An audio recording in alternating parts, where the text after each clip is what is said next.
साथियों, आप कोई भी एग्ज़ाम देने जा रहे हैं, सामान्यतः जिस भी एग्ज़ाम में सामान्य पेपर जीएस पूछा जाता है, तो करंट अफेयर वहाँ बहुत विशेष भूमिका निभाता है। बहुत सारे लोग एक दिन में प्रतिदिन करते रहते हैं करंट अफेयर। बहुत सारे लोग क्या करते हैं, पूरा का पूरा 6 महीना एक ही बार करते हैं, तो उन लोगों का ज़्यादा सही नहीं होता है। यदि आप करंट अफेयर वीकली करते रहिए या फिर पर डे कर लीजिए, लगभग ठीक बात होती है। लेकिन 6 महीना का या साल भर का एक साथ आप कर रहे होते हैं, और इस एवज में कि आपने उससे पहले कोई करंट अफेयर नहीं पढ़ा, फिर आप कर रहे हैं, तो बहुत कम समझ आता है। तो बेहतर है कि आप कम से कम वीकली तो फॉलो करते रहे करंट अफेयर को, ज़्यादा सही रहेगा। पर डे फॉलो कर रहे हैं तो सबसे बेहतर होता है, थोड़ा थोड़ा नोट बनाते रहिए। हाँ, वीकली भी फॉलो करते हैं तो ज़्यादा दिक्कत नहीं होता है। तो चलिए हम इस वीडियो में देखने जा रहे हैं 1 से 7 मई के बीच का करंट अफेयर। ओके, और इस बीच बहुत कुछ हुआ है। हालांकि बहुत सारी बातें 7 मई के बाद हुआ है, लेकिन हम लोग इस वीक में, मतलब आज इस वीडियो में सिर्फ और सिर्फ 1 से 7 मई के बीच का करंट अफेयर देखेंगे। तो चलिए शुरू करते हैं। हमारा मकसद है बीपीएससी टीआरई 4। उसके बाद बहुत सारे एग्जाम जहां करंट अफेयर पूछा जाता है, वहाँ के लिए यह वीडियो इंपॉर्टेंट है। तो आप जिस भी एग्जाम की तैयारी कर रहे हैं, यदि करंट अफेयर पूछा जाता है तो आप जरूर जुड़े रहिएगा। ओके, तो चलिए शुरू करते हैं। तो 1 मई हमारे लिए इसलिए इंपॉर्टेंट है कि 1 मई को अंतर्राष्ट्रीय मजदूर दिवस मनाया जाता है। 1 मई इंटरनेशनल लेबर डे है। ओके, अंतर्राष्ट्रीय मजदूर दिवस मनाया जाता है, तो इसे आप दिमाग में रखेंगे। पहली बार यह कब मनाया गया, यह नहीं पूछ करके ये पूछा जा सकता है कि यह क्यों मनाया जाता है। ओके, तो ये वास्तव में 1 मई 1886 को अमेरिका में हजारों श्रमिक काम के 8 घंटे के लिए आंदोलन किए थे, है ना, कि भाई वर्किंग आवर सिर्फ और सिर्फ 8 घंटे का होना चाहिए। इसके लिए आंदोलन हुआ था 1 मई 1866 को, और उसी की याद में हम लोग अंतर्राष्ट्रीय लेबर डे, अंतर्राष्ट्रीय मजदूर दिवस मनाते हैं। ओके, तो ये याद रखेंगे। एक चीज और भी आप दिमाग में रख सकते हैं कि भारत में पहली बार 1923 ईस्वी में 1923 ईस्वी में मजदूर दिवस मनाया गया। भारत में पहली बार कब मनाया गया? 1930 ईस्वी में, सॉरी 23 ईस्वी में। ओके, और किसके नेतृत्व में बना था? तो इनका नाम है सिंगारवेल्लू चेट्टियार। ये लेफ्टिस्ट नेता थे। ओके, लिबरल किसान party of Hindustan. Okay, liberal किसान पार्टी ऑफ हिंदुस्तान के नेता थे। ओके, नाम याद रखने की बहुत ज़्यादा जरूरत नहीं है, सिंगारवेल्लू चेट्टियार नाम है। ओके, सिंगारवेल्लू चेट्टियार, चेट्टियार इनका नाम है। ओके, तो ये लेबर किसान पार्टी ऑफ हिंदुस्तान के नेता थे। इनके नेतृत्व में मद्रास में या चेन्नई कह लीजिए, वहाँ पहली बार मनाया गया था अंतर्राष्ट्रीय मजदूर दिवस। तो इतनी सारी बातें हो गई। हाँ, पर आप 1 मजदूर, 1 मई 1986, 1923, इतनी सारी बातें याद रखेंगे। ओके, देखिए वेव्स, हमको लग रहा है कि हम आपसे कम से कम तीसरी बार जिक्र कर रहे हैं वेव्स का, है ना। जब से करंट अफेयर में आपको पढ़ाया हूँ, है ना, तब से अब तक तीसरी या चौथी बार भी हो सकता है। तो हो सकता है कि ये प्रश्न जरूर आवे। ओके, तो हमने आपको वेव्स का फुल फॉर्म भी बताया था, ऐसा नहीं है कि नहीं बताया हूँ। फिर भी आप देख लीजिए कि वेव्स का फुल फॉर्म क्या है, क्योंकि 3 से 4 बार न्यूज में आया, और वेव्स का मतलब सिर्फ वेव्स नहीं है, तो इसीलिए इसको देख लीजिए। इसका फुल फॉर्म है world audio visual and entertainment summit. Okay, audio visual and entertainment summit. Okay, और मैंने आपको कहा था कि इसका वेन्यू आप याद रखेंगे, और इसका वेन्यू मैंने आपको बताया था कहाँ है, जियो वर्ल्ड कन्वेंशन सेंटर, जियो वर्ल्ड कन्वेंशन सेंटर। ओके, तो इसका वेन्यू, ये मतलब कहाँ हुआ था, ओके, ये याद रखेंगे। जियो वर्ल्ड कन्वेंशन सेंटर में हुआ था। बहुत सारे पार्टिसिपेंट्स आए थे। ओके, 60+ देशों ने भागीदारी निभाई थी, और उसमें आप देखेंगे सत्या नडेला, सुंदर पिचाई जैसे लोग भी शामिल थे। ओके, इससे अधिक आपको याद रखने की जरूरत नहीं है। आपसे पूछ लिया जाएगा कि यह किससे संबंधित था, तो आपको पता ही चल रहा है, ऑडियो विजुअल एंड इंटरटेनमेंट, तो कहीं ना कहीं मीडिया, मनोरंजन और संस्कृति प्रौद्योगिकी। ओके, मीडिया, मीडिया, मनोरंजन, मनोरंजन एवं संस्कृति प्रौद्योगिकी। ओके, संस्कृति प्रौद्योगिकी का मतलब हुआ कि हमें संस्कृति बचाने के लिए या संस्कृति के एडवांसमेंट के लिए जिस जिस टेक्नोलॉजी का प्रयोग करना पड़ेगा, है ना, जैसे अच्छे कैमरा क्वालिटी, अच्छे विजुअल्स आए, है ना, या फिर किस तरह के टेक्नोलॉजी का प्रयोग करें कि अभी तक जो हम लोग, जैसे मान लीजिए मंदिरों का ही फुटेज हमें निकालना है, ओके, या फिर हमें भारत के किसी एरिया में जो डांस वांस होता है, नृत्य होता है, नाटक होता है, उसका एक अच्छा विजुअल्स चाहिए, तो उसको कैसे हम, या फिर हमें कोई अच्छी फिल्म बनानी है, तो इसके लिए टेक्नोलॉजी का प्रयोग होता है। ओके, तो यही बात हम इस में देखें और आपसे पूछ लिया जाए कब से कब तक हुआ था ये। ओके, तो ये हुआ था 1 से 4 मई। तो हम वेव्स के बारे में बहुत कुछ पढ़ लिए, इससे अधिक पढ़ने की जरूरत नहीं है। 1 से 4 मई तक ये हुआ है। ओके, और इसके आयोजक कौन है? ओके, तो ये जियो देख करके आप रिलायंस मत समझिएगा कि इसके आयोजक हैं, बिल्कुल नहीं। ओके, तो हमारे जो सूचना और प्रसारण मंत्रालय है, सूचना और प्रसारण मंत्रालय, हाँ, information and broadcasting ministry. Okay, तो इसके द्वारा यह कार्यक्रम करवाया गया वेव्स। ओके, तो इतनी सारी बातें मैंने कर ली। ओके, तो अब हम आगे बढ़ सकते हैं। वेव्स के बारे में इतनी बातें याद रखेंगे आप। ओके, यदि आप किसान हैं या आप किसान फैमिली से हैं और ख़ास करके उस एरिया से हैं जहां गन्ना का प्रोडक्शन काफ़ी अधिक होता है, ओके, तो आपके लिए एक अच्छी बात है कि इस वर्ष आप गन्ना का जो आ, उचित एवं लाभकारी मूल्य तय किया गया है, ओके, एफआरपी जो तय किया गया है, ओके, वो अब अभी कितना है, 355 कर दिया गया है। अभी पहले वो कम था, ओके, 10% के आसपास बढ़ा करके 355 कर दिया गया है। इसे आप याद रखेंगे।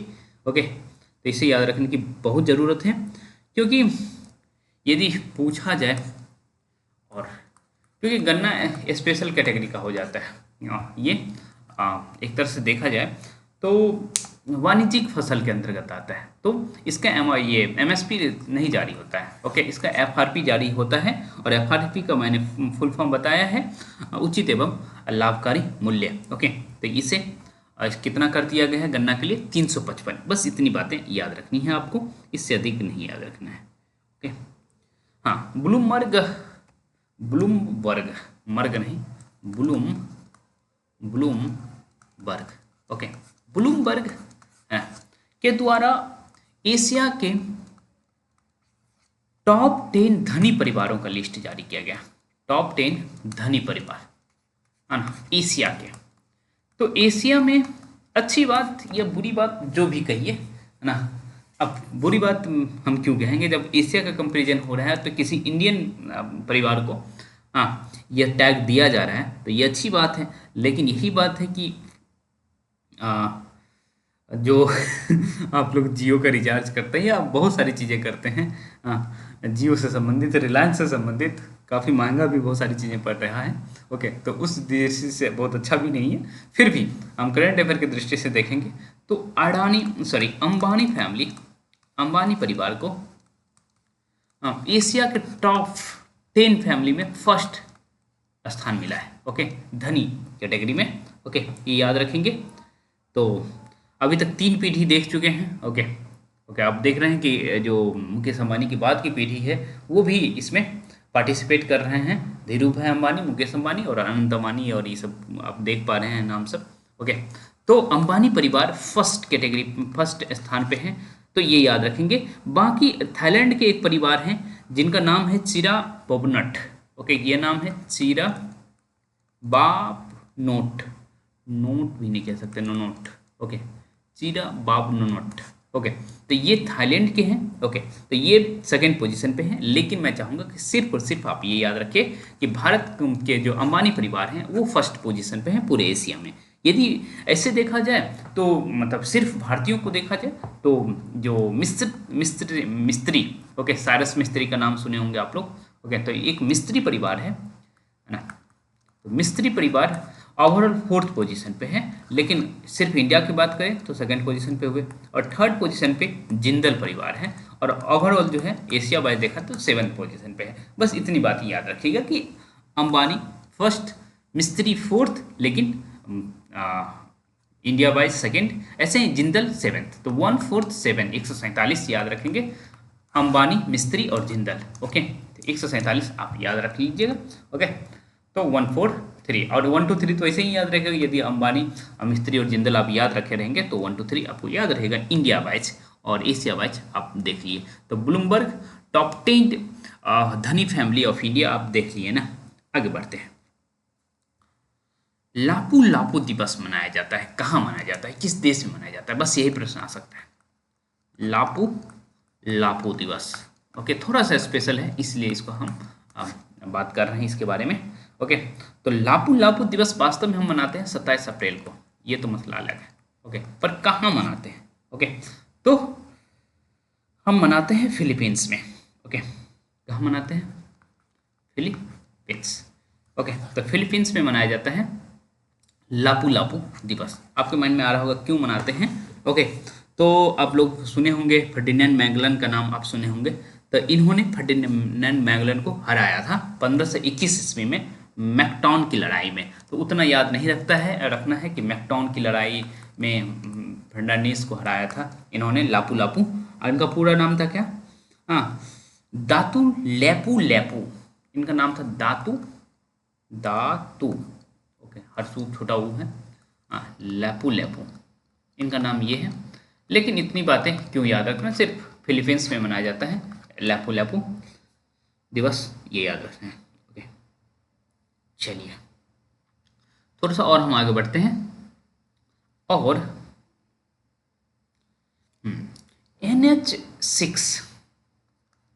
NH6 आपके लिए अब इम्पोर्टेंट हो गया। ठीक है, ये क्यों इम्पोर्टेंट हो गया? क्योंकि यह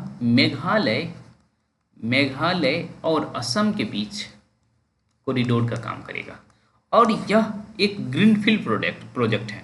ओके, ग्रीनफील्ड का मतलब होता है बिल्कुल नया प्रोजेक्ट बनाया जाएगा, मतलब मेघालय और असम को कनेक्ट करने के लिए NH6 नाम से एक ग्रीनफील्ड प्रोजेक्ट बनाया जा रहा है। ओके, तो ये बहुत इंपॉर्टेंट हो जा रहा है आपके लिए, और आप याद रखेंगे NH6 किसको कनेक्ट कर रहा है? मेघालय और असम को।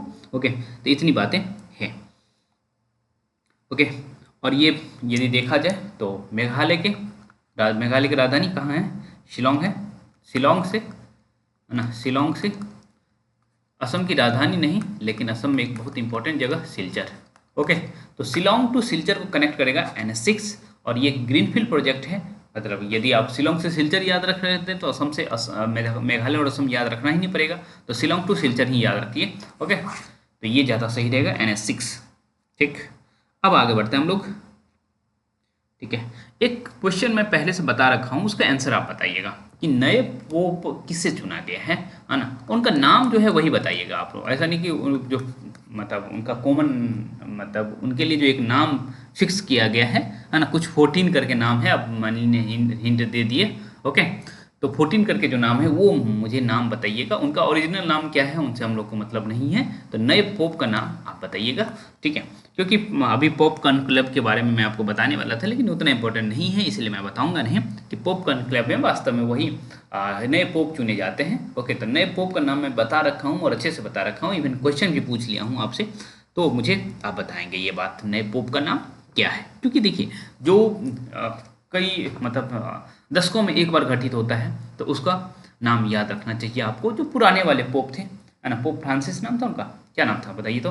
ओके, तो वो काफ़ी अच्छे थे है ना, और अच्छे थे इन द सेंस कि मतलब युद्धों से संबंधित जो भी बातें होती थी वो रोक देते थे। मतलब रोकने की बात तो नहीं, लेकिन क्रिटिसाइज जरूर करते थे। जो प्रमुख जगहों पे क्रिटिसाइज करना था, चाहे यूरोप को क्रिटिसाइज करना हो या अमेरिका को क्रिटिसाइज करना था, वो करते थे। ओके, मराठा योद्धा रघुजी भोसले, एक है रघुजी भोसले। ओके, मराठा योद्धा से, तो इनका तलवार कहाँ से वापस लाया गया? ओके, तो इनका जो तलवार है वो लाया गया है कहाँ से? लंदन से। तो इसको बस इतनी सी बात याद रखने की ज़रूरत है कि लंदन से वापस लाया गया है इनके तलवार को।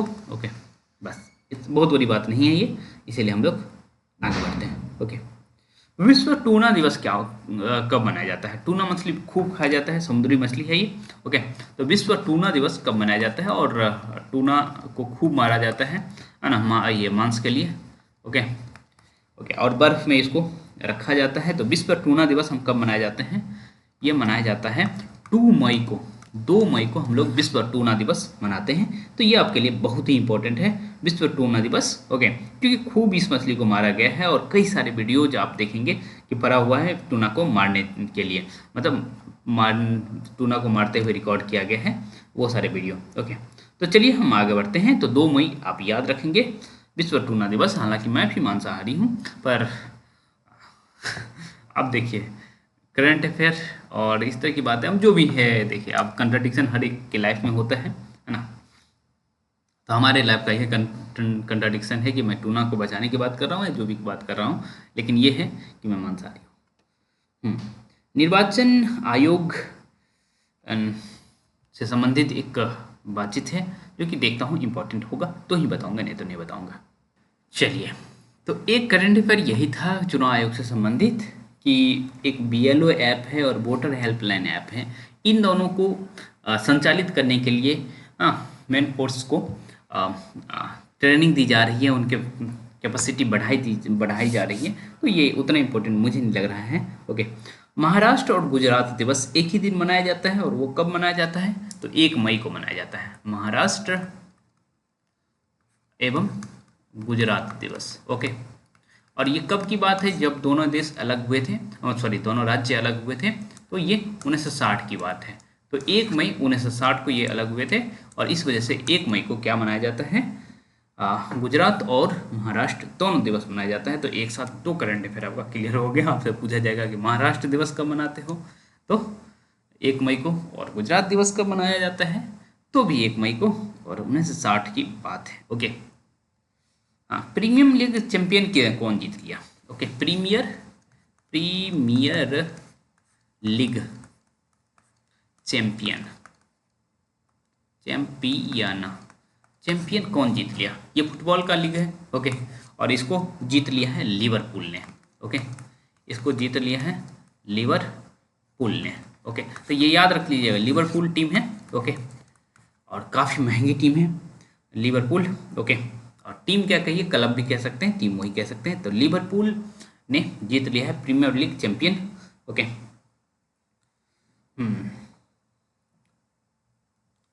टोटनहैम हॉटस्पर को हरा करके, है ना। लेकिन चलने दीजिए, वो सब बहुत इंपॉर्टेंट नहीं है, बस इतना याद रखिएगा कि लिवरपूल ने जीत लिया है। ठीक, उसके बाद त्रिनिदाद और टोबैगो के प्रधानमंत्री के रूप में किसने शपथ लिया है? Okay, Trinidad. ओके, और यहाँ आप जानते हैं कि यहाँ काफ़ी भारतीय रहते हैं। ओके, भारतीय मूल के, खास करके भोजपुरी भाषी। टोबैगो। ओके, गिरमिटिया मजदूर बन के गए थे त्रिनिदाद और टोबैगो। हाँ, दोनों के एक प्रधानमंत्री बनी है, नाम है कमला प्रसाद विशेषर। कमला, और ये पहली ओमेन थी, और लेकिन ये सेकेंड टर्म जीत ली है अब, है ना, मतलब दूसरी बार बन गई है प्रधानमंत्री। तो वैसे एक चीज़ याद रखिए कि जो लेडीज प्रधानमंत्री होती हैं, या फिर लेडीज जो मुख्यमंत्री होते हैं, प्रधानमंत्री नेता होते हैं, वो अच्छा परफॉर्म कर रहे होते हैं पुरुषों की तुलना में, है ना। फर्स्ट टर्म में, सेकेंड टर्म थर्ड टर्म का मुझे उतना एक्सपीरियंस नहीं है कि क्या कह सकते हैं, लेकिन फर्स्ट टर्म में चाहे आपके पास बहुत सारे एग्जाम्पल्स हैं, है ना, जो स्ट्रगल करके गई होती हैं, वो काफ़ी अच्छा परफॉर्म करती हैं, और आपके पास एग्जाम्पल्स हैं काफ़ी अच्छे, और मैं कईयों का नाम नहीं लूँगा। ओके, कमला प्रसाद विशेषर आप याद रखेंगे, त्रिनिदाद और टोबैगो की प्रधानमंत्री बनी है। ओके, तो ये इम्पोर्टेंट है। ठीक, तो चलिए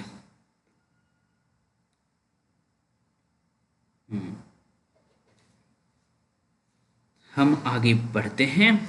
ये इम्पोर्टेंट है, BPSC TRE 4 की दृष्टि से ये इम्पोर्टेंट हो जाता है। अब पूछेंगे क्यों इम्पोर्टेंट हो जाता है, तो पहले मैं बताऊंगा कि क्या बात है। सुजाता चतुर्वेदी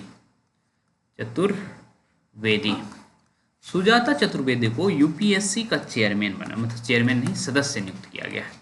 ओके, तो क्या खास है कि हम कह रहे हैं बीपीएससी टीआरई 4 की दृष्टि से इंपॉर्टेंट है ना। बीपीएससी टीआरई 4 की दृष्टि से ये इंपॉर्टेंट है, या बीपीएससी पीटी के भी माध्यम से हो सकता है कि पूछ लिया जाए बीपीएससी पीटी में भी। ओके, तो सुजाता चतुर्वेदी को यूपीएससी का सदस्य बनाया गया, ये नॉर्मल बात है। लेकिन स्पेशल बात क्या हो जाता है कि ये बिहार कैडर की रही हैं, है ना। तो बिहार कैडर की सुजाता चतुर्वेदी को तो आपसे पूछा जाएगा कि हाल में ही किसे, है ना, यूपीएससी का सदस्य नियुक्त किया गया है, किस अधिकारी को।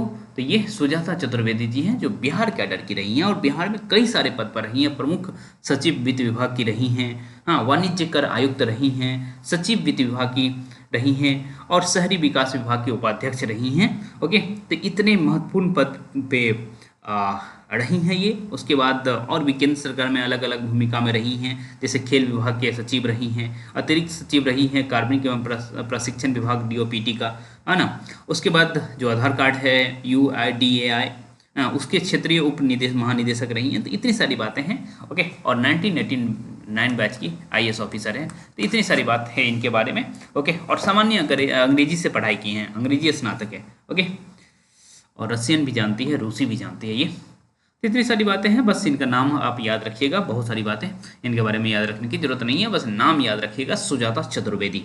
ओके, चलिए, ये भारत के लिए अच्छी बात भी है ना, जो मैं अभी बताने जा रहा हूँ कि 2025 में, हाँ, आ, आ, जो ऋण इस टू जीडीपी का जो रेशियो है ना, लोन और जीडीपी का जो रेशियो है, उस मामले में भारत सही स्थिति में है देखा जाए तो। ओके, और सबसे खराब स्थिति में कौन है ना। हालांकि खराब स्थिति क्या कहिए, जो अधिक लोन ले ले वो अच्छी बात है। जैसे हम कुछ ऐसे ऐसे नाम मुझे दिख रहा है, जैसे पहले तो सबसे खराब स्थिति सूडान का दिख रहा है, ये तो अलग मसला है कि 252% की बात है, हाँ, ऋण टू जीडीपी रेशियो की बात करें तो 252%।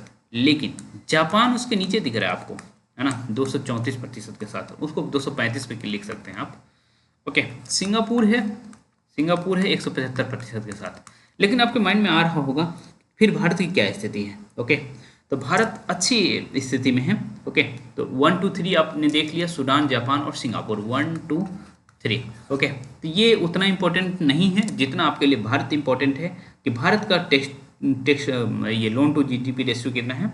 ओके, तो ये 80% का है। ओके, सूडान में जो आप 252% देख रहे थे, हाँ, या जापान में 235% देख रहे थे, 175% सिंगापुर का देख रहे थे, ऐसा ही इंडिया का मात्र और मात्र 80% है। हालांकि ये भी अधिक है। ओके, ये भी अधिक है। और कितने नंबर पे है भारत, तो 31st पोजीशन पे है। ये ठीक ठाक स्थिति है। ओके, तो 80% भी याद रखेंगे और 31 पोजीशन भी है, हाँ, किसमें, तो loan to GDP ratio Bharat का कितना है, 80% और 31st रैंक पर है। ओके, अमेरिका भी बहुत घटिया स्थिति से गुजर रहा है, ऐसा नहीं है। चीन भी घटिया स्थिति से गुजर रहा है, चीन का कितना है, 96% है। ओके, भारत का लक्ष्य ये है कि 2031 तक इस 80% को हम 50% के आसपास ले आएंगे। 50 प्लस माइनस 1% के आसपास लाने का लक्ष्य है। तो समझिए कि भारत को कितना काम करना पड़ेगा अपने पर। तो इतनी सारी बातें इंपॉर्टेंट है, याद रखिएगा। ओके, चलिए आगे बढ़ते हैं हम। बोडोफा उपेंद्रनाथ। ओके, इनके प्रतिमा का अनावरण कहाँ किया गया, क्या नाम है, बोडोफा उपेंद्रनाथ ब्रह्मा। बोडोफा उपेंद्रनाथ ब्रह्मा के प्रतिमा का अनावरण कहाँ किया गया, तो ये दिल्ली में किया गया। ओके, कई लोगों को लगेगा असम में किया गया है, लेकिन आप याद रखेंगे ये काम नई दिल्ली में किया गया है। ओके, और अनावरण करने वाले कौन हैं, हमारे गृह मंत्री जी अमित शाह जी। ओके, तो ये बात भी याद रखेंगे, बोडोफा उपेंद्रनाथ की ब्रह्मा की प्रतिमा का अनावरण। और लगे हाथ बिजू पटनायक जो थे, है ना, उनके भी मूर्ति का अनावरण किया गया है रशियन एम्बेसी में, दिल्ली में ही। ओके, तो ये भी आप याद ही रख लीजिए अभी से ही। बीजू पटनायक कौन थे? नवीन पटनायक के पिताजी थे बीजू पटनायक। और मुझे मतलब मैं कुछ दिन पहले उड़ीसा गया था। ओके, हमारे से उड़ीसा से भी कुछ साथी हैं। ओके, तो वो जान रहे होंगे, मैं गलत नहीं बोल रहा हूँ। ओके, वहाँ मुझे पब्लिक ट्रांसपोर्टेशन काफ़ी अच्छा लगा, है ना। जिस हिसाब से पब्लिक ट्रांसपोर्ट वहाँ था, काफ़ी अच्छा लगा मुझे। और साफ़ सफाई के मामले में भी मुझे भुवनेश्वर खास करके काफ़ी अच्छा लगा, है ना। काफ़ी साफ सफाई थी भुवनेश्वर में। ठीक, चलिए, ये अच्छी बात है कि भारत दुनिया की चौथी सबसे बड़ी अर्थव्यवस्था अभी भी बनी है, और हो सकता है कि इस साल तीसरी सबसे बड़ी अर्थव्यवस्था बन जाए। ओके, तो चौथी सबसे बड़ी अर्थव्यवस्था है भारत। तो पहला तीन कौन है ना। तो पहला तीन ऐसा नहीं है कि आप जान नहीं रहे होंगे, अमेरिका है। ओके, दूसरे नंबर पर चीन है, और तीसरे नंबर पर हम चाह रहे हैं कि जर्मनी को पीछे कर दें, है ना। ओके, हम लोग जर्मनी को पीछे करना चाह रहे हैं और थर्ड पोजीशन पे आने की कोशिश में हैं। ओके, तो ये याद रखिएगा, पहला तीसरा, पहला दूसरा तीसरा। ओके, पहला दूसरा तो सबको याद रहेगा। थर्ड पोजीशन पे जर्मनी है, और इसी को हम लोग चाह रहे हैं कि ओवरकम करके थर्ड पोजीशन पे हम लोग पहुँचे। ओके, और बहुत ज़्यादा अंतर नहीं है ना। बहुत ज़्यादा अंतर नहीं है कि हम लोग पहुंच नहीं सकते हैं। एक तो हमारा हमारा ग्रोथ रेट जो है आई एम के कितना है, 6.2% का है ग्रोथ रेट, और जर्मनी का अनुमान 0.8% है। तो समझिए कि हम यदि इस रेट से ग्रो करेंगे तो आराम से इसको ओवरकम कर सकते हैं, क्योंकि भारत का जो जीडीपी है ना 4.19 है ना, इतना है। ओके, उसके बाद जो जर्मनी का है वो 4.74 है। ओके, तो जर्मनी का 4.74 है और भारत का 4.19 है। ओके, ये भी चाहे तो याद रख सकते हैं। ओके, और वृद्धि दर याद रखिएगा 6.2, और जर्मनी का नहीं याद रखने का जरूरत है, लेकिन भारत का आप याद रखिएगा क्योंकि कई बार पूछ लिया जाता है। ओके, 6.2 और 4.19। ओके, जब ये हमारा थर्ड लार्जेस्ट इकोनॉमी हो जाएगा तो उस समय आपको हम फिर से कवर करेंगे। ठीक है, केयर एज राज्य, इस श्रेणी में महाराष्ट्र टॉप पर है। ओके, उसके बाद गुजरात और कर्नाटक है, लेकिन आप बस महाराष्ट्र का याद रखेंगे नाम, केयर एज राज्य। ओके, इसका नाम याद रखेंगे, है ना। तो केयर एज, एज को ईडीजी पर ही है ना, एज। ओके, केयर एज राज्य।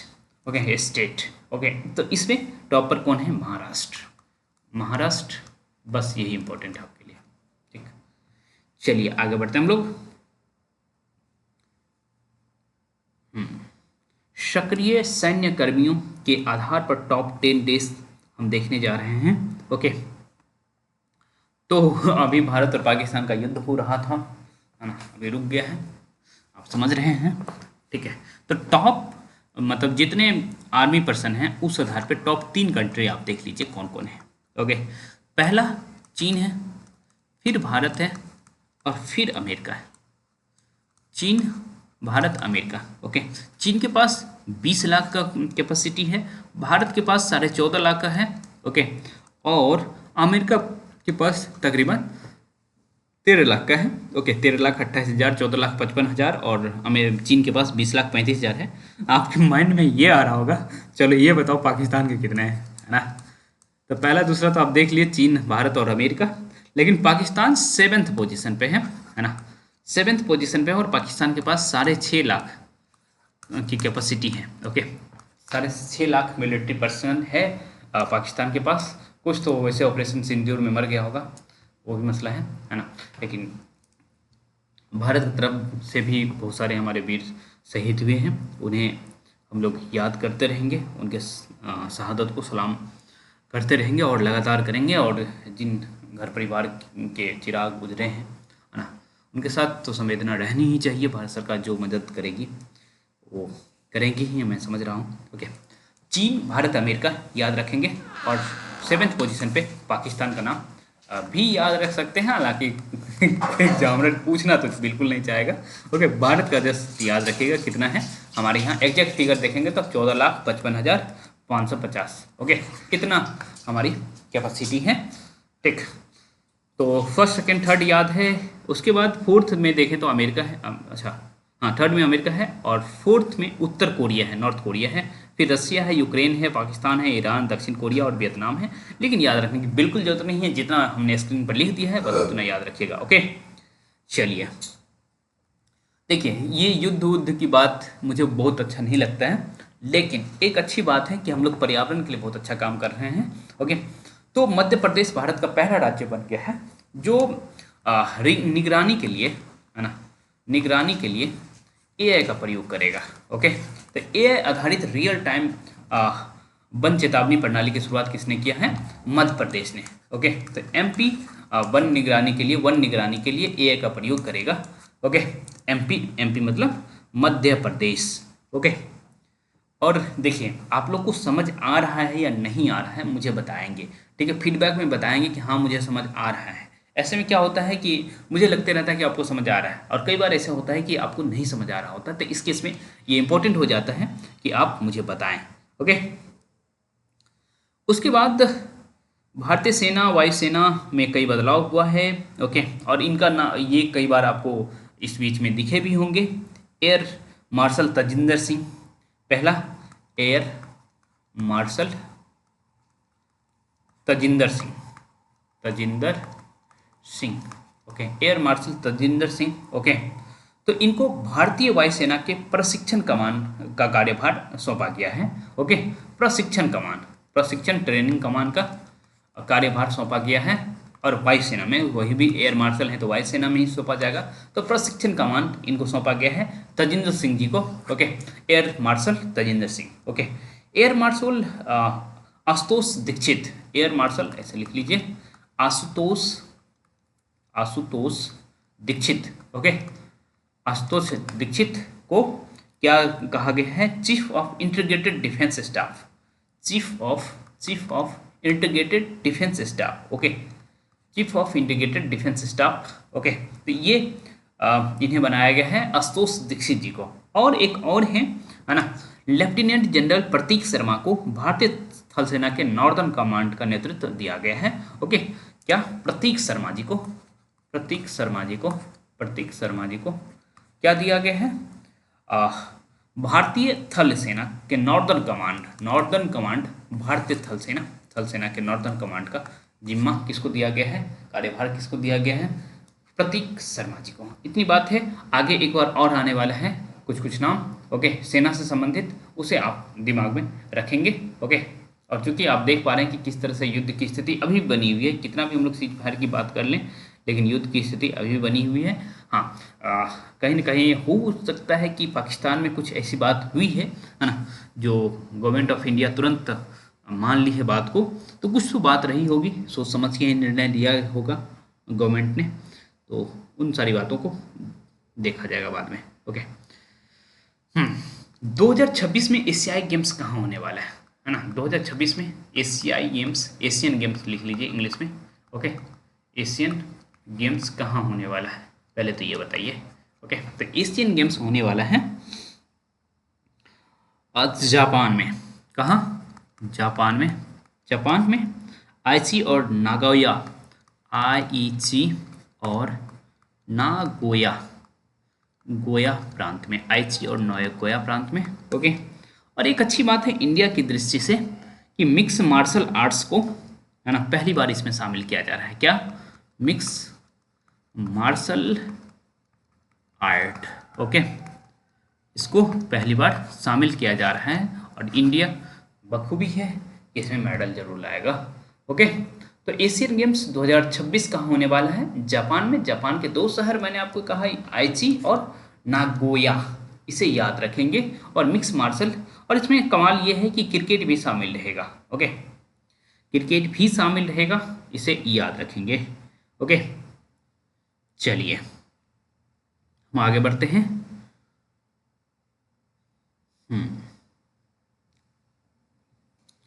आपसे पूछ लिया जाएगा, भूमि बंदरगाहों पर बैंकिंग सेवा किसने शुरू किया?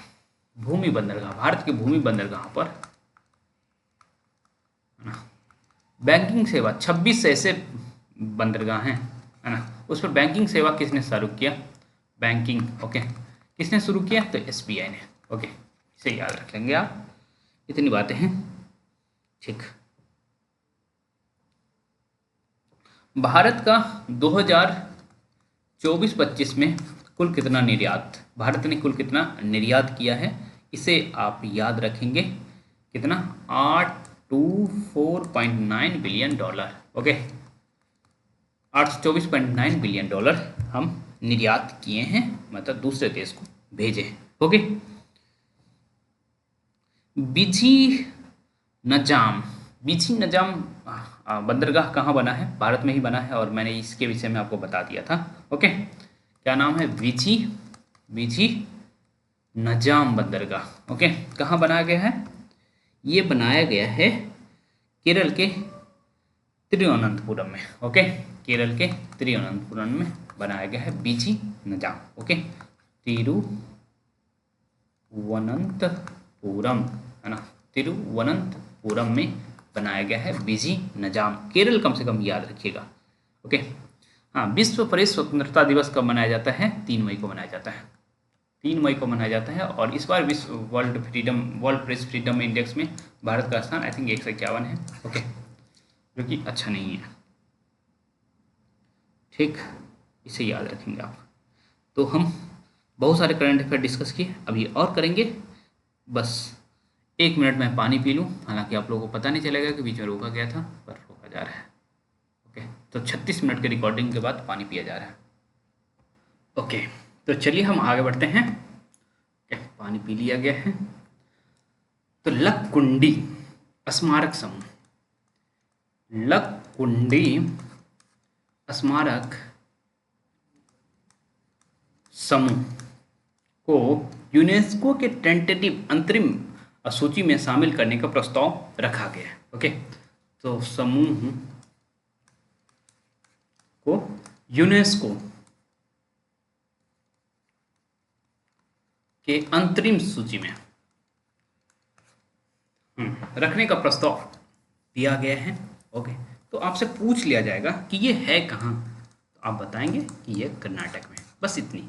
हाँ, लक्कुंडी स्मारक समूह कहाँ है?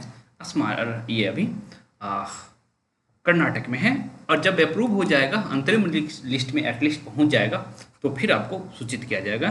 पर चूंकि न्यूज में आ गया है तो पूछ लिया जा सकता है आपसे। ओके, अच्छा, जैसे हमने ब्लूमबर्ग का डिस्कस किया था, ऐसे ही फोर्ब्स का डब्ल्यू पावर्ड लिस्ट जारी किया गया है ना, Forbes India. Okay, Forbes W power, W मतलब वोमेन को डिनोट किया गया है, वोमेन पावर लिस्ट जारी किया गया। ओके, तो फोर्ब्स डब्ल्यू पावर लिस्ट जारी किया गया है, तो इसमें किस किस का नाम है उसको देखने की जरूरत है, और कुछ नाम जो कि आपके लिए खूब इंपॉर्टेंट है। ओके, जिसमें एक है आईएमएफ की प्रथम उप निदेशक, लिख दे रहा हूं हम, प्रथम उप प्रबंधक, है ना, निदेशक। ओके, ये पोस्ट का नाम है, ये प्रथम मत समझ लीजिएगा, आईएमएफ में ये एक पोस्ट होता है। ओके, मैं अभी चेक किया हूँ। ओके, और ये नाम क्या है?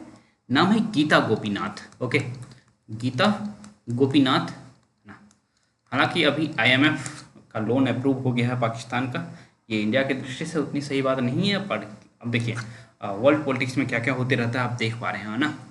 अब इंडिया क्यों ने विरोध किया, क्या हुआ, ओके, इन सारी बातों को हम लोग जाने देते हैं। बस ये याद रखेंगे कि फोर्ब्स डब्ल्यू पावर लिस्ट में हाँ एक नाम है गीता गोपीनाथ। ओके, उसके बाद और कई नाम हैं, है ना, ऐसा नहीं है कि सिर्फ एक ही नाम है, और कोई नाम है, लेकिन ये भी आप इनका, ये कौन है गीता गोपीनाथ, ये याद रखेंगे, है ना।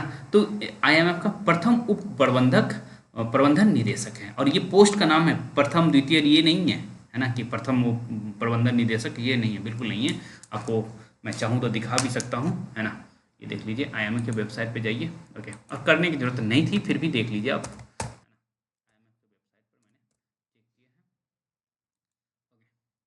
गीता गोपीनाथ आपको याद रहेगा, मैं ऐसा समझता हूँ।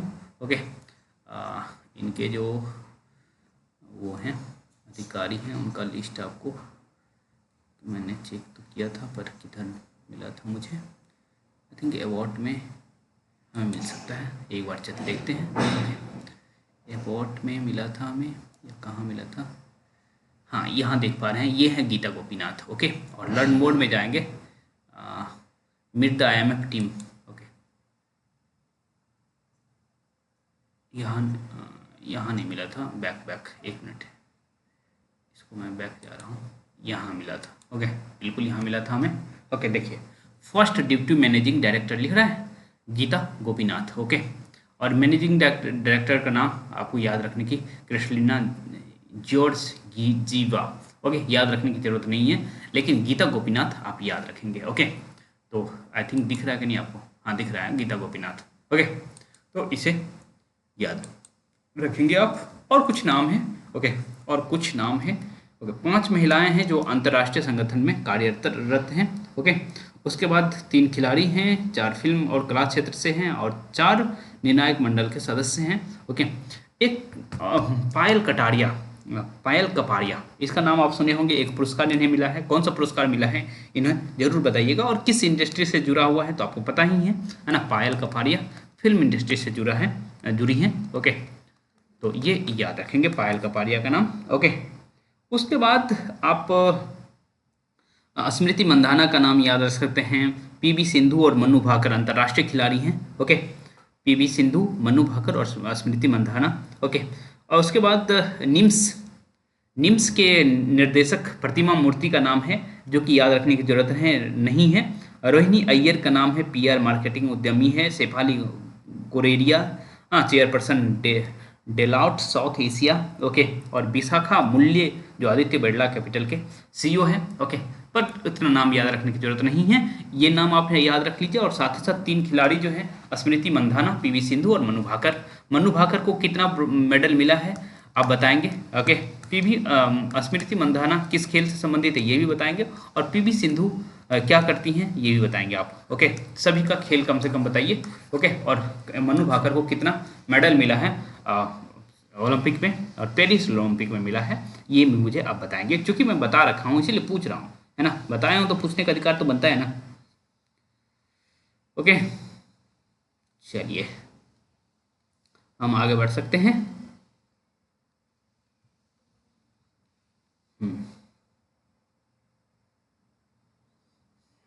एक है एयर मार्शल नर्मदेश्वर तिवारी। क्या नाम है? नर्मदेश्वर तिवारी। ये नाम याद रखेंगे, नर्मदेश्वर तिवारी।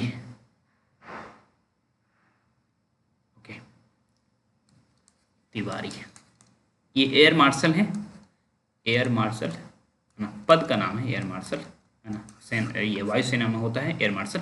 ओके, और ये बने हैं वायुसेना के उप प्रमुख, है ना। एक तो प्रमुख होता है। ओके, अच्छा ये बताइए कि हमारी जो वायुसेना प्रमुख है वो कौन है। ओके, अभी हालांकि इसमें हम डिस्कस करेंगे बाद में। ओके, पर अभी आप मुझे बताइए, कमेंट में जरूर बताइएगा।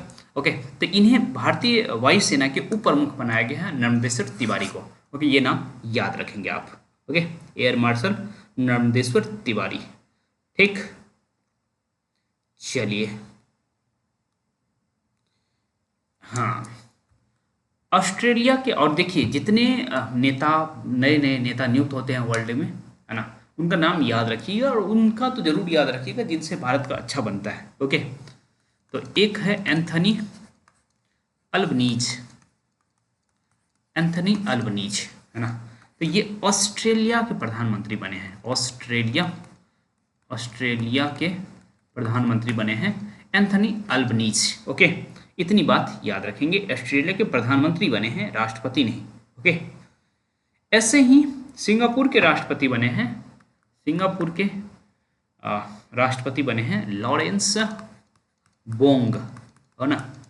लॉरेंस बोंग कहाँ के बने हैं? सिंगापुर के आम चुनाव को जीत करके बन गए हैं ये सिंगापुर के प्रमुख नेता, और वहाँ प्रमुख नेता को प्रधानमंत्री ही कहा जाता है। ओके, तो लॉरेंस बोंग सिंगापुर के प्रधानमंत्री बने हैं। ओके,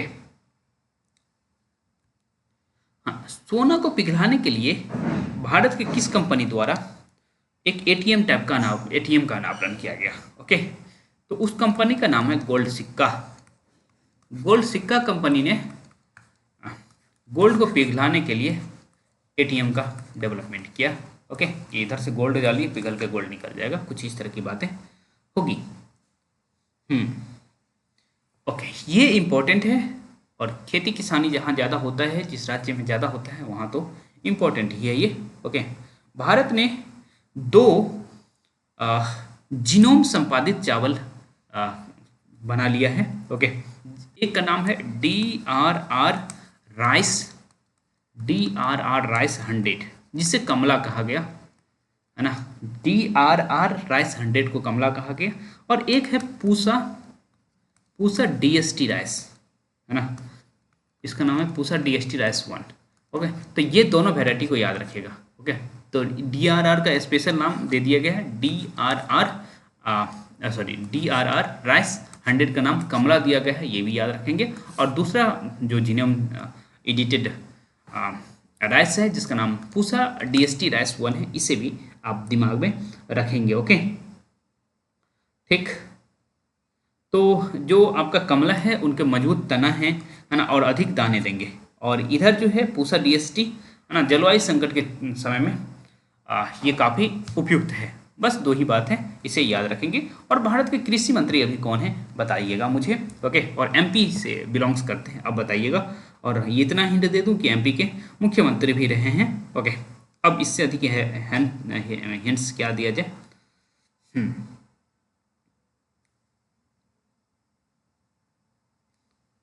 ओके, चलिए। तो एक मिनट रुकिए, कॉल आ रहा है। हाँ जी, की बोले। अब नेक्स्ट है, DRDO द्वारा एस्ट्रोस्पेसिफिक, लिख दे रहा हूँ मैं, एस्ट्रेटो एस्फेरिक स्ट्रेटोस्फेरिक, है ना, एयरशिप, है ना। इसका सफलतापूर्वक टेस्टिंग किया गया है। और कहाँ से किया गया है, तो MP के श्योपुर, है ना। श्योपुर में एक बहुत इंपॉर्टेंट जगह है, आ, जिसमें हमने चीता को रखा है ना। तो उसका नाम क्या है मुझे बताइएगा। तो एस्ट्रोस्पेसिफिक एस्फेरिक स्ट्रेटोस्फेरिक, है ना।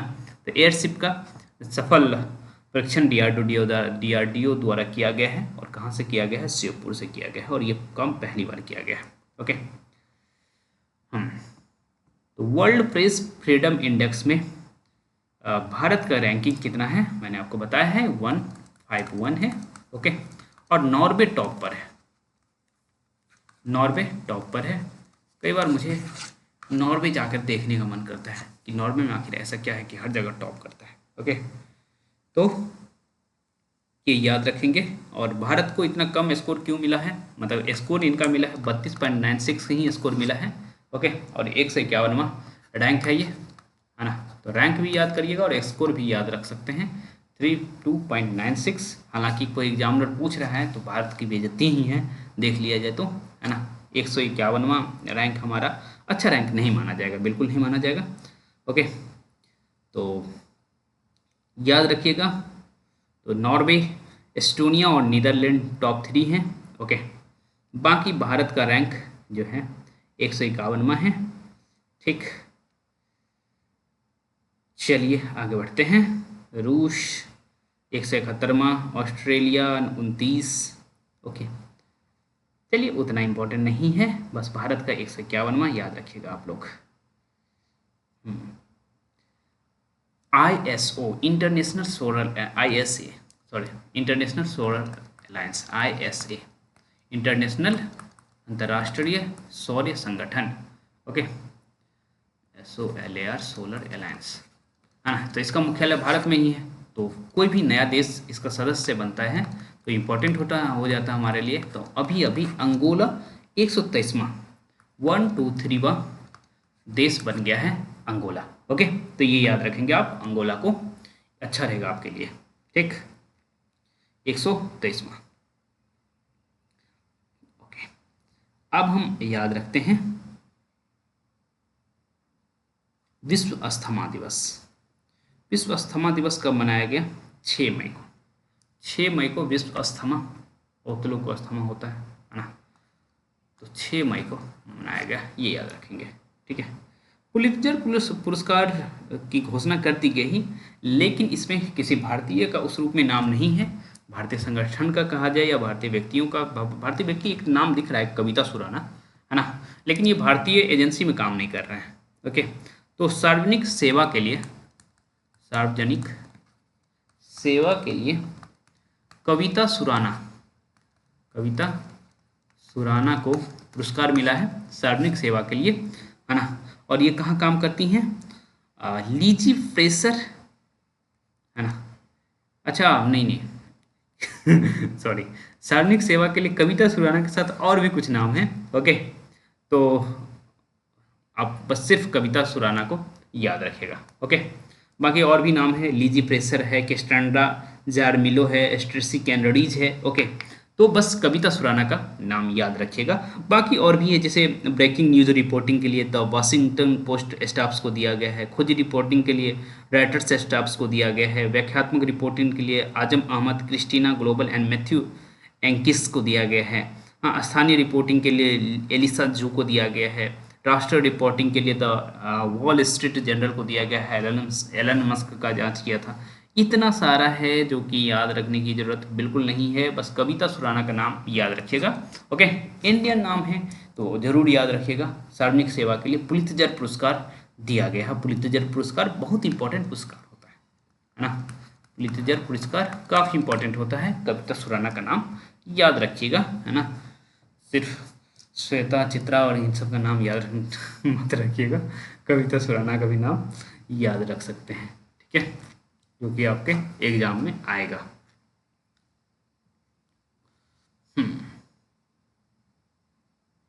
चलिए, अंतर्राज्यीय चीता कॉरिडोर बनाया जा रहा है। तो ये 2 राज्य कहाँ है जहाँ चीता कॉरिडोर बनाया जा रहा है? ओके। तो अंतर्राज्यीय चीता कॉरिडोर, अंतर्राज्यीय चीता कॉरिडोर बनाया जा रहा है कहाँ कहाँ? तो एक तो चीता की बात होगा तो एमपी का नाम तो आएगा ही आएगा। तो एमपी के बगल का एक राज्य है राजस्थान। ओके। तो राजस्थान में भी, एमपी और राजस्थान में के बीच चीता कॉरिडोर बनाया जा रहा है, ये इम्पोर्टेंट हो जाता है। और चीता देखिए कहाँ कहाँ था, है ना। आपका एमपी में 2 जगह है ना। एक तो कूनो में है, आपको पहले बताया था, और कूनो से शिफ्ट किया गया है गांधी सागर में। ओके। तो ये तो हो गया कूनो, और इससे पहले मैंने श्योपुर के बारे में बताया था, तो वही कूनो की बात मैं कर रहा था। ओके।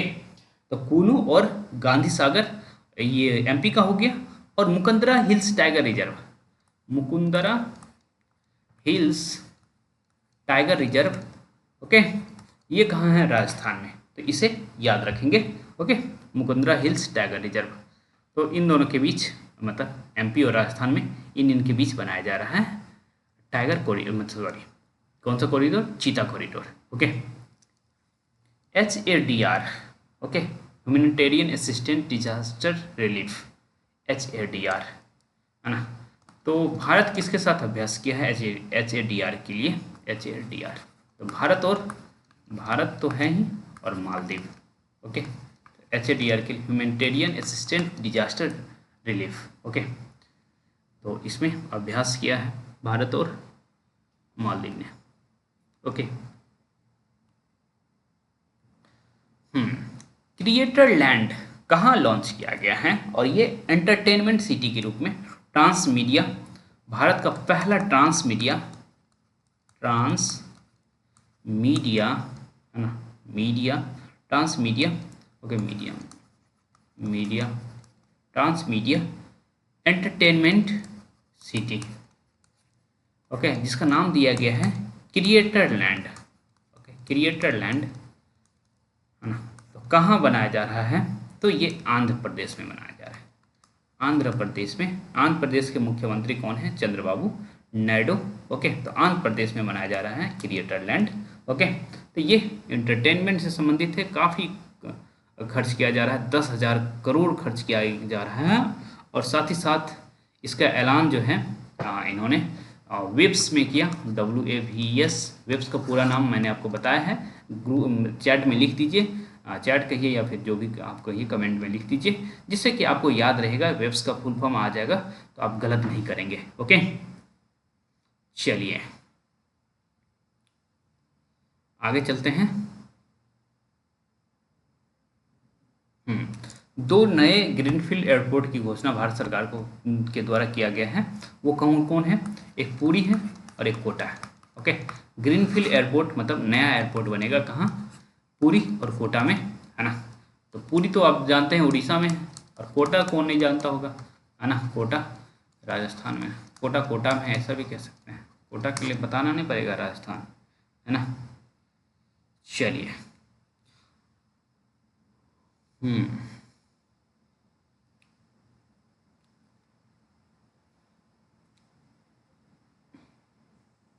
तो हॉक आई 360 ये निगरानी टेक्निक है, समुद्र समुद्र में निगरानी के लिए। हॉक आई, HAWKEEY, हॉक आई 360, है ना। तो ये हॉक आई HAWK होगा ना, हॉक आई 360। तो ये भारत ने समझौता किया है अमेरिका के साथ, और किसके निगरानी के लिए? अमेरिका के साथ तो किया है, लेकिन किसके निगरानी के लिए? तो समुद्री निगरानी के लिए। ओके, इसे याद रखेंगे आप। हाँ, ये काफ़ी इंपॉर्टेंट है, और आई थिंक एक दो दिन आज ही हो रहा है, जब मैं रिकॉर्ड कर रहा हूँ उसी समय हो रहा है ये। 10 से 31 मई, है ना। आज कितना तारीख है? 11 हो रहा है ना। हाँ, क्योंकि मैं सुबह सुबह न्यूज में पढ़ा था, क्योंकि आज 11 तारीख है, तो सुबह सुबह न्यूज में मैं पढ़ा था। ओके, तो मिस वर्ल्ड का कार्यक्रम कहाँ हो रहा है? मिस वर्ल्ड का कार्यक्रम हो रहा है तेलंगाना, तेलंगाना, तेलंगाना, हैदराबाद में। हैदराबाद में हो रहा है मिस वर्ल्ड 2025। ओके, और ये कौन सा संस्करण है? 72वां संस्करण है। ओके, तेलंगाना हैदराबाद में हो रहा है। ओके, और गर्मी के सीजन में चींटियों का पता नहीं कहाँ से, चींटियों को पता लग जाता है कि वे मनुष्य रहते हैं इस पृथ्वी पर, और काट लेते हैं। ओके, जैसे मुझे 3-4 चींटी काट लिया और उसको मैंने मौत के घाट उतार दिया है। ओके, तो चलिए और आगे बढ़ते हैं हम लोग, है ना। भारत का पहला एडो सिटी कहाँ बन रहा है? ओके, भारत का पहला एडो सिटी कहाँ बन रहा है, जो कि विदेशी विश्वविद्यालयों के आधारित होगा। ओके, विदेशी विश्वविद्यालयों के मॉडल पे काम करेगा ये एडो सिटी। ओके, तो विश्वविद्यालय, ओके, विदेशी विश्वविद्यालय के तर्ज पर काम करेगा। भारत का पहला एडो सिटी ये कहाँ बन रहा है? नवी मुंबई में। ओके, नवी मुंबई मतलब महाराष्ट्र में बन रहा है। ठीक, आप लोग थक गए क्या? चलिए हम और आगे बढ़ते हैं, थोड़ा सा और है ना। थोड़ी देर और साथ रहिएगा तो आपका काम हो जाएगा। NFDC। ओके, NFDC का फुल फॉर्म हो गया national film development council. Okay, NFDC। Okay, तो NFDC राष्ट्रीय फिल्म विकास निगम, okay, corporation. Okay, national film development corporation. Okay, तो ये इसके जो अध्यक्ष बने हैं कौन? ओके, इस अध्यक्ष नहीं, मैनेजिंग डायरेक्टर कह सकते हैं। तो ये बने हैं कौन? प्रकाश मखदूम, है ना, प्रकाश मखदूम। NFDC के MD बने हैं कौन? प्रकाश मखदूम, मगदूम, मगदूम। ओके, प्रकाश मखदूम NFDC के MD बने हैं, बस इतना याद रखिएगा। ओके, सुधीर रमन कप कौन जीता, है ना, सुधीर रमन कप, और ये किससे संबंधित होता है? सुधीर रमन कप, ये तो हम बताएंगे आपको, बैडमिंटन से होता है। ओके, संबंधित। तो सुधीर रमन कप, है ना, सुधीर रमन कप बैडमिंटन से संबंधित है, और जीत लिया है चीन। किसको हरा दिया है? तो साउथ कोरिया को हरा दिया है चीन, बैडमिंटन का है। ओके,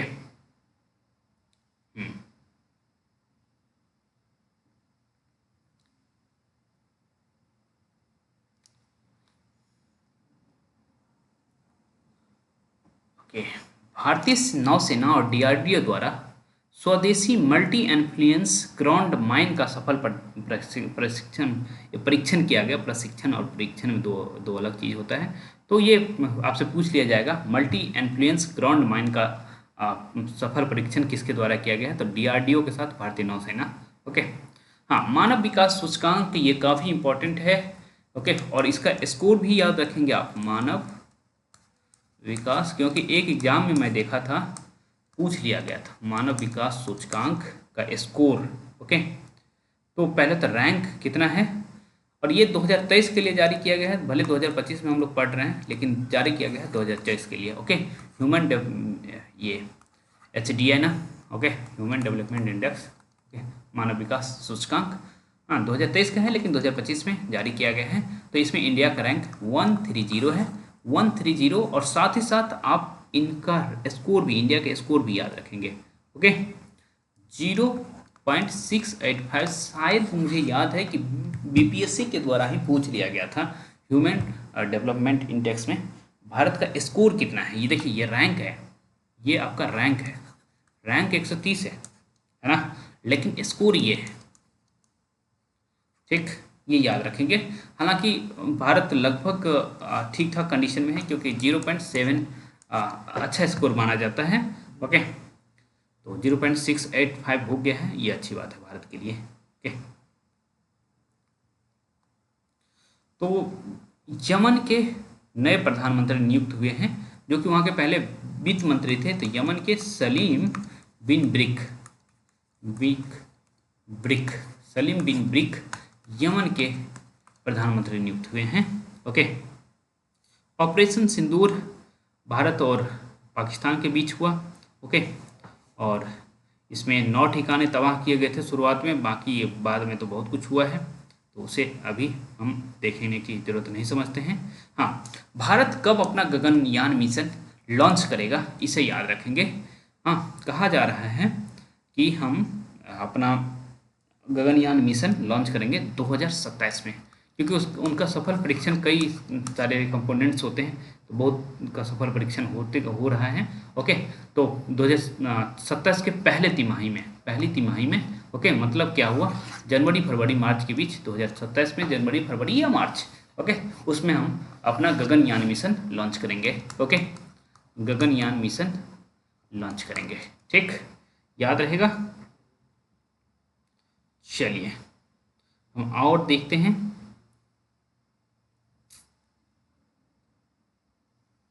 तो भारत चौथी सबसे बड़ा अर्थव्यवस्था तो है ही, इसमें कौन बड़ी बात है, मैं तो पहले से बता दिया हूँ। ओके, चलिए हम आगे बढ़ते हैं। एक है भारतीय विदेश व्यापार संस्थान, भारतीय विदेश व्यापार संस्थान, है ना। इसका एक ऑफ कैंपस खुलने जा रहा है। ऑफ कैंपस मतलब जो मेन कैंपस है, दूर कैंपस होता है ना, तो वो गुजरात के गिफ्ट सिटी में, GIFT गिफ्ट सिटी में खुलने जा रहा है। गिफ्ट का पूरा नाम क्या है? गिफ्ट सिटी बार बार मैं जिक्र करता हूँ, गिफ्ट का पूरा नाम क्या है? गुजरात जी international, okay, finance tech city. Gift city का मतलब Gujarat international finance tech city. Okay, तो भारतीय विदेश व्यापार संगठन, भारतीय विदेश व्यापार संस्थान, संगठन नहीं कहिए, इंस्टीट्यूट, ओके, संस्थान का ऑफ कैंपस गिफ्ट सिटी में खुल रहा है, इसे याद रखते हैं। ओके, IIFT बोलते हैं इसको। ओके, ये याद रखेंगे आप। ठीक, उसके बाद हम पाकिस्तान के साथ सीमा साझा करने वाले जितने केंद्र शासित प्रदेश हैं, 2 और 3 राज्य हैं। केंद्र शासित प्रदेश जम्मू कश्मीर और लद्दाख है। पंजाब, राजस्थान और गुजरात 3 राज्य है, कुल मिला के 5 हम याद रखेंगे। ओके, यस बैंक को अधिकरण करने के लिए एक जापानी फर्म है जिसका नाम है सुमितोमो मित्सुई। तो सुमितोमो मित्सुई है ना, कहा कि हम यस बैंक का 51% हिस्सा लेना चाहते हैं। तो एक लंबा वीडियो कंप्लीट हुआ, 1 घंटा 4 मिनट का, लेकिन इम्पोर्टेंट था। ओके, एक जो ऑपरेशन सिंदूर का डिटेल था उसको मैंने छोड़ा है, और ऑपरेशन सिंदूर में कौन कौन हथियार प्रयोग किया गया था उसको मैंने छोड़ा है।